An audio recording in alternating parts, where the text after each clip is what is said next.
Hey Maniacs, it's your host Matthew, and welcome to another episode of Cult Classic Mania.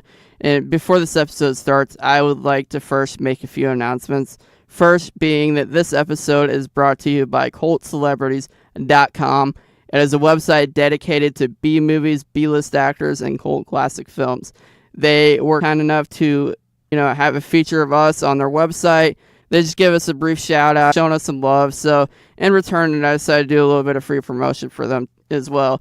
Even though they have more viewers than us, they have a bigger reach, they were kind enough to still reach out, and I'm returning the favor.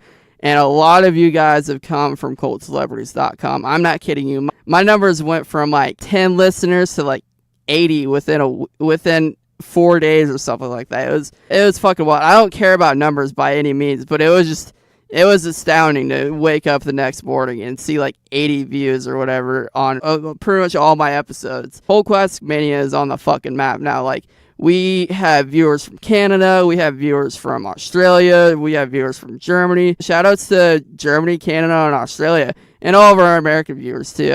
It's just really cool. You just listen to my dumbass talk about movies all day, even though I have no credibility as a critic or an actor or anything like that. But yeah, thank you again for featuring me on your website, and I hope we can work again another time.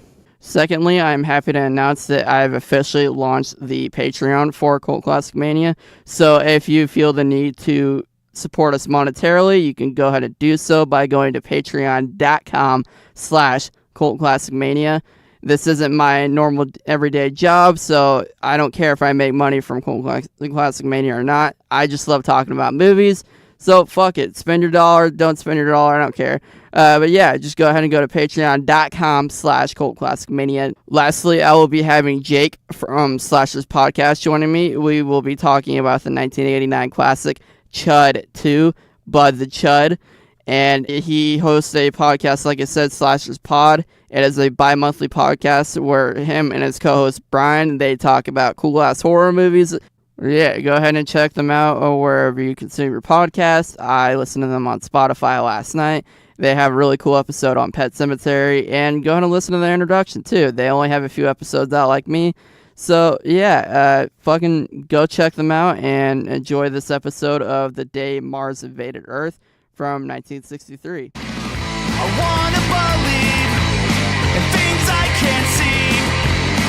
Explore the unknown and try to sing in key. Hello, Maniacs, and welcome to another episode of Cult Classic Mania, a podcast dedicated to low-budget disasters that we all know and love. Not all of them are low-budget, but some of them can be disasters. I am your host, Matthew, and today we are talking about the 1963 disaster, The Day That Mars Invaded Earth. But yeah, this movie was directed by Mari Dexter, who is known for The Little House on the Prairie TV show, Mary Jane, and The Yellow Canary. It was written by Harry Spalding. He is known for Curse of the Fly, Witchery, and House of the Damned. And this movie is starring Kent Taylor. He was a pretty well-known B-list actor from, I believe, the 30s up until the 80s. I'm not sure when he died. Don't quote me on that. He played Dr. David Fielding. Mary Windsor, who played Claire Fielding, who was David's wife. And William Mims, who played Dr. Webb Spencer. This movie was released February 14th, 1963 by CinemaScope.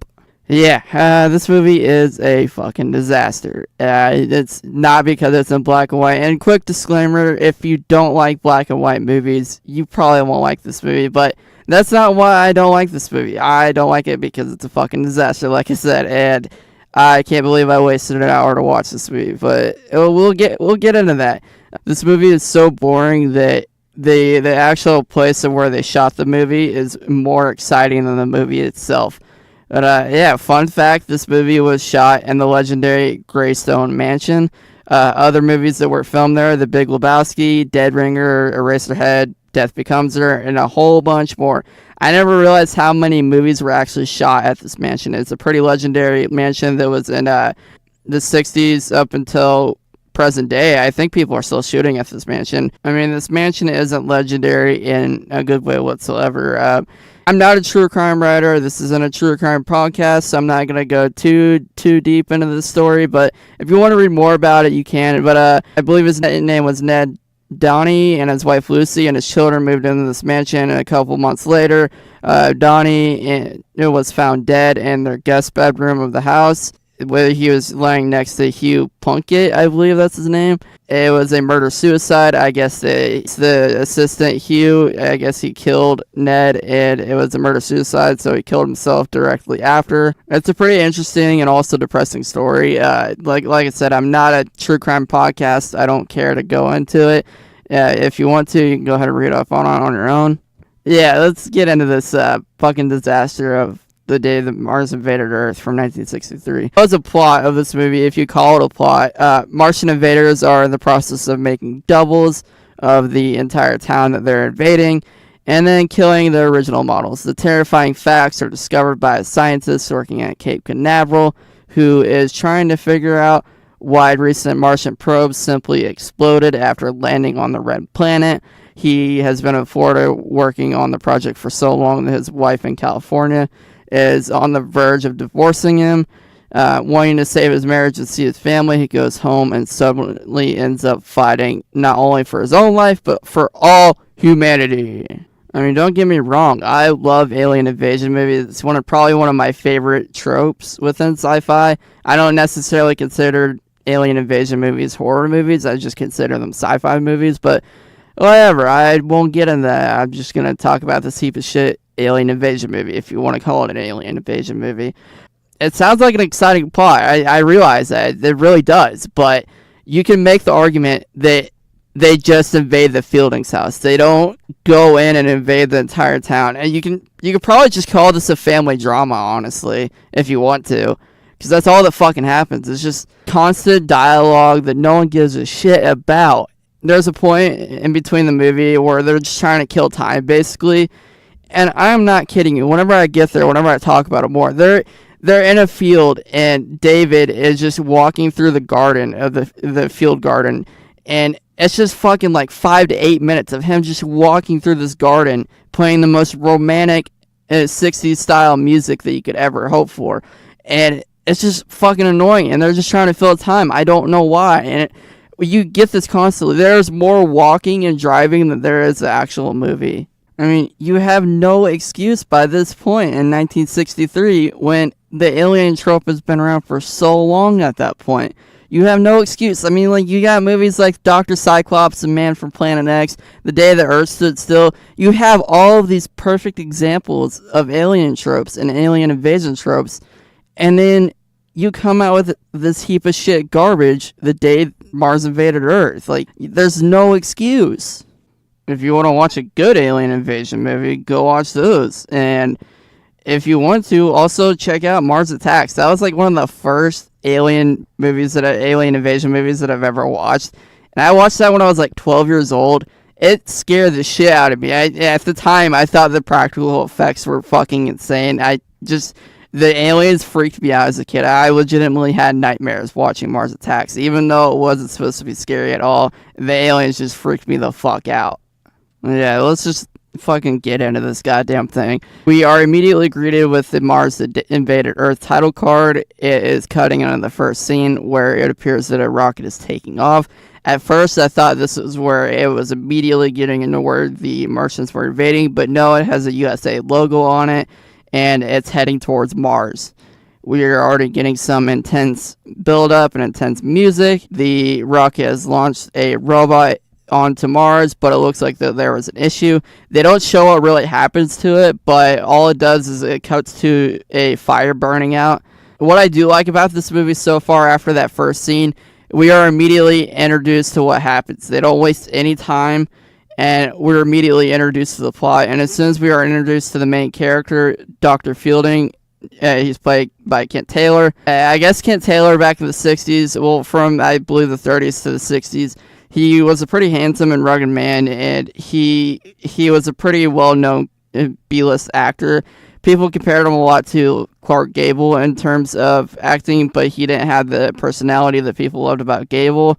Gable, he was known for quite a few things. Gone with the Wind, The Misfits, not the band, the movie The Misfits, Across the Wild Missouri, a bunch of other movies. But yeah, that's whenever Kent Taylor was given the title B-list actor.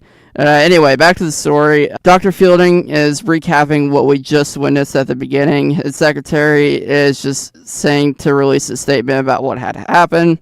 The landing was successful, but the robot had malfunctioned.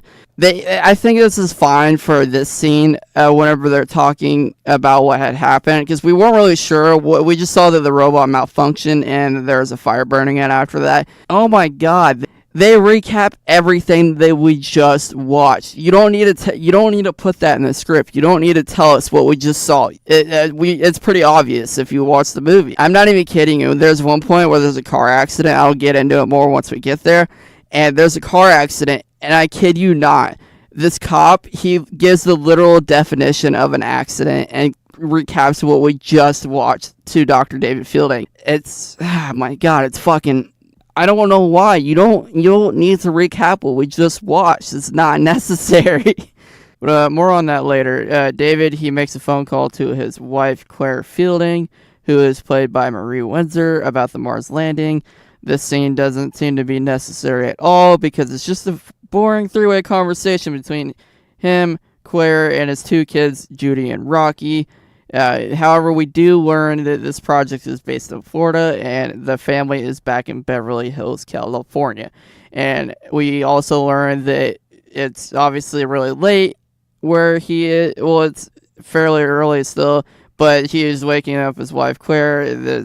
She complains that it's 5 a.m. and the kids probably don't want to talk to him because it's late at night and blah, blah, blah. But again, this just seems like annoying. One of those time fillers that don't need to be mentioned in this story. It's not necessary at all. We don't care. I will mention, though, that this is a great tension buildup because throughout the entire movie, you realize that there's tension between David and Claire as time goes on. So that, in a way, this scene is kind of necessary, but the conversation that they have in between is just no one cares. Honestly, no one cares. David, he hangs up the phone and has a conversation with his associate, Dr. Webb. They're talking about just random small talk, and Dr. Webb says, you should take some time off and go see your kids and see your wife. And David's kind of apprehensive about it. He's like, I don't know. I really need to be here. This is a really important project. And then he says, well, it's the end of the day anyway, so it's time to go. Are you ready to talk to the press and tell them we found life on Mars? And then it ends the scene and they walk out of the building. Also, I realize this is the 60s, but literally everyone in this scene is smoking. Like the secretary, David, and Dr. Webb are all smoking a cigarette. I realize this is the 60s. I just thought it was funny that literally everyone is smoking. Eventually, David caves and he goes back to Beverly Hills to visit his wife, Claire, and his kids. Get a shot of David and Claire heading to a guest cottage in Beverly Hills because we learn that this is when David had sold the house and wanted everyone to move to Florida. However, Claire was annoyed by this decision and didn't really want to move there. All the way to the cottage, and whenever they get in, they're just arguing back and forth. But again, this is another great tension buildup where they could have played off of this. And then all of a sudden, they just make up, and it cuts to annoying mid-roll of David just exploring into this entire garden of the cottage. Literally, I'm not kidding you. This is one of those annoying time wasters. You know that they're just wasting time to get that hour and 9 minutes or whatever, however long this movie was, to get all that time in. And it's literally like 5 to 8 minutes of him just walking through this garden for no reason at all, and just like looking at the flowers, and there's like romantic piano music playing, the most typical 60s music that you could possibly hear, and it's honestly annoying. Oh god. David, he stops and he notices Claire walking down the steps into the garden. This is when they have this quote, I'm using air quotes for this because it's not really effect, but they use this blur effect on David's face, so we get this weird shaky camera motion. And they use it on his face for some reason anytime. This is like when he gets his weird visions or whatever, or notices something that's not there. And it turns out Claire isn't really in the garden, he's just seeing things. David is confused, but that's interrupted when you hear a horn honk, and his kids, Judy and Rocky, show up with Judy's boyfriend, Frank. Rocky asks if there's really life on Mars, but he replies that he's not really sure, but the robots really couldn't pick anything up because it malfunctioned. David mentions that Claire is in the garden when Rocky asks if Claire will be joining us for dinner, and there's a light jump scare, and Claire appears out of nowhere in front of the doorway. Again, David is really confused. I'm confused at this point too, and Claire explains that she was never in the garden. Again, there's more of these obnoxious time waster scenes where there's nothing really notable that happens, and it's just a boring night with the family together and dialogue that we don't care about. Like, there's Judy, I believe, she gives David a gift, and it's just a Frank Sinatra record. And he is so stoked on this Frank Sinatra record. He's like, oh my God, this is the greatest record on earth. I haven't bought a record in months. You gotta put this on. Yeah, fuck yeah, Frank Sinatra. Anyway, it's the 60s, fuck it, whatever. I'm not going to judge too much. Yeah, there's just boring dialogue. However, one notable thing that happens, after dinner, Claire is doing the dishes, and there's this weird blur effect, like what happened with David earlier, and Rocky randomly appears out of nowhere. Rocky mentions that the door to the house is open, but nobody was there. Ooh, spooky. And then she goes to check and hears a loud noise whenever she's checking the door. Claire and David both think that they're going crazy at this point because Rocky never actually went around to the house and checked the door. While this was happening, Judy was leaving to go out with Frank. And after this whole jump scare and everything, Judy is back home from her day, and it cuts to a strange scene where Frank is driving back down the very, very long driveway, and Judy appears out of nowhere, and she appears to be standing in the middle of the road. Frank swerves and dodges Judy, and Frank apparently died from this because he barely wrecked the car, and he died. And this is whenever you start seeing the fielding doubles. Whatever, like I said, back whenever they were checking the door, because Rocky had mentioned that it was open, that was when you started to notice that Rocky double, and whenever the wreck happened, that's when you started to notice the Judy double. And also, whenever David was out in the garden, he thought he noticed Claire, and that was his double too. And whenever it cuts back to the wreck, whenever they're investigating it, and there's a cop on the scene, he fucking mentions what an accident is. He gives us a literal textbook definition of an accident. I'm not kidding you. And he recaps everything that happens within the dialogue again with what happens in the accident. He's like, and then out of nowhere, I don't think it was meant to be put in the script, but David's just like, no, that's not true, that's not what happened at all. And Judy's just like, yeah, I kind of just fucking told the cop that's what happened. Whatever, fuck it. I'm getting more annoyed each time I talk about this and the issues with the dialogue. Later that night, we start to see the Martian doubles again. As Judy is going to bed, she notices this strange shadow in her room, and she lies up for her to see who it is, and it's the Martian copy of herself. Dun, dun, dun. Don't worry, though. Claire is given a pill after she tries to fight off her double, and it's like 60s through the 80s. Every time that you had a problem, hey, here you go, just take a pill or just take this drink. Judy tells Claire what happened. Claire says, don't worry, here's a pill, everything will be okay. And then she just falls back asleep. Again, they have these huge buildups, these huge tension buildups, and then they just don't play it off. They just ignore it. Again, we get more obnoxious dialogue that we don't care about, and then it cuts to the next day. The next day, Dr. Webb has come back from Florida and is in Beverly Hills. Webb explains to David that Washington needs him back in Florida. Webb further explains about the Martians. He says there was iron oxide found on Mars, but he goes on to mention that there was also a transmission of power issue once the robot stopped working. The signal was supposed to be weak, but the signal actually became more stronger and in a different form. David, he goes on to tell Webb that there was something strange going on in his place. Again, they talk about everything that they already mentioned before, and Webb, he clearly already knows what happened because he's alluding to that before we even know that they talked about it. Why do they need to tell us again? I don't know. They go back to Claire's aunt's house. For some reason, David wants to go back to the guest house to check everything out.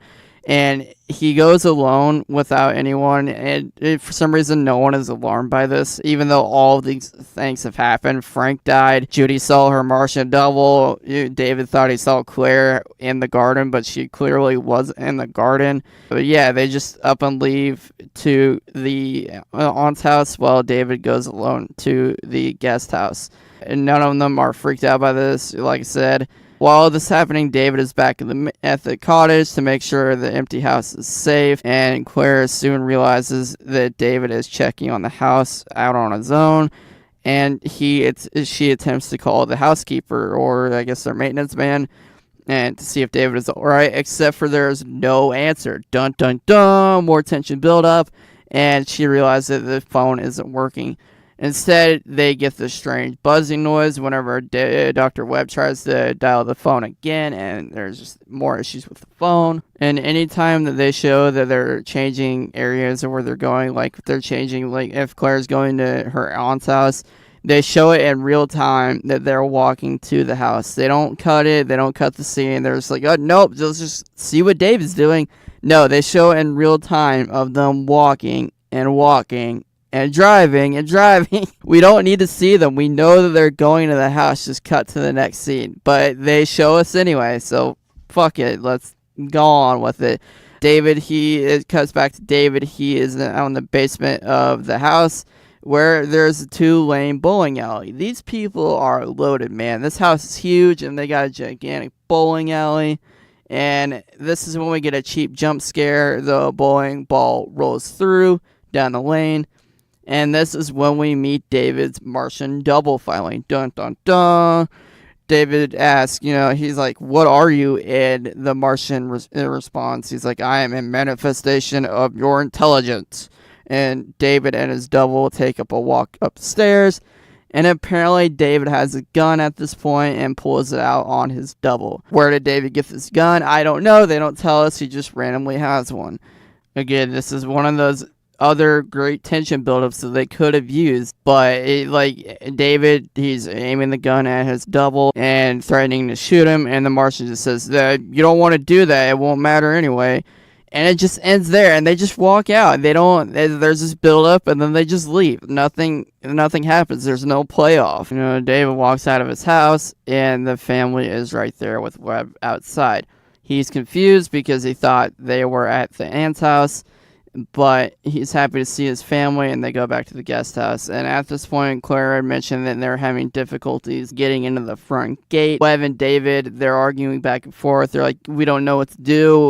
We know these are Martians, but we really don't have a plan of attack here. They urgently gather up the kids into the car, and Webb is attempting to try and pry open the gate. David says he's great with crowbars. They really say this. They're like, David and Webb, they're talking. They're like, I don't know what to do, man, but we gotta do something. And he's like talking about how they need to get the gate open. He's like, don't worry, man, I'm great with crowbars and things. Like, okay, that's awesome. You're great. You're a handy guy. Whatever. As Webb is getting the gate open, David is packing up his things. Webb, he is able, like I said, to get the gate open, and he drives up the driveway, and he is immediately greeted by David's copy in the middle of the road. And we get this random face blur effect again, like what happened with Claire and David. Webb tries to run David over, but the David copy, he disappears, and this is when Webb attempts to drive up the driveway further, but it's stopped by the entire Fielding family copies. Ooh. And as he's greeted by them, he attempts to get out of his car and run away. Again, why does he do this? Why doesn't he just get out of his car and just drive out? I know he's trying to protect the family, but wouldn't you just be like, yeah, there's a bunch of aliens, so I'm gonna fucking leave? Whatever. Eventually, Webb, he runs towards the pool area where the copy family is closing in on him. And the David copy stares into Webb's eyes, and you start to see smoke coming from Webb's body. David copy is slowly disappearing from Webb's mind, but Webb, he gasps, and he sees David's body coming back into action. And this is when you start to see smoke coming from Webb's body. Apparently, the David copy caused Webb's body to burn, freaks out, and he falls into the empty pool. This movie probably has one of the most anticlimactic endings so far that I've watched within the last 2 years, but it cuts to later that night where the Webb double, he is leaning against the car, and the actual Fielding family walks out, and Webb is still, his double is alive, and they just get in the car and drive away. And I'm not sure where they go. That's where the credits just roll. And then whenever the credits are rolling, we see a bunch of more bodies being burned at the pool. But we can just assume that that's the Fielding family because clearly it was Webb's double. And yeah, that's how the movie ends. It's just, I mean, yeah, this movie is an older movie, but still, like I mentioned before, they had a bunch of other alien movies that they could have played off of. They had a bunch of good examples, like Dr. Cyclops or anything other than a heap of shit alien movie. You could argue that they weren't invading the entire town, they were just invading the backyard of that person's house. Yeah, on the cover too, it shows like David, the cover of the movie, it shows David like actually his arm is like turning into an alien like arm. And none of that happens. They're just normal bodies. There's no practical effects. They're just turning into Martians. It's just them and their body. This movie was a low budget movie. I never did find the actual budget for it. But you can just assume that they cared more about the location of where the movie was going to be filmed rather than the actual substance of the movie or the actual story. And they just came out with this heap of shit movie. Yeah, it's fine. It's an older movie. It's fine that it's black and white, like I said, but you have so much more that you could have brought to the table. It's a great concept, and they could have just played off of it more. Maybe if you had a bigger budget, maybe if you had a little bit of better actors, maybe even a better... Well, actually, the director isn't that bad. He's pretty credible if you look at his past, his filmography. But still, like, they could have done a lot more with this movie. It was pretty disappointing. I was excited to, watch this movie. And whenever I saw the cover, I'm like, wow, this cover looks awesome. I'm just going to check this out, see what it's like.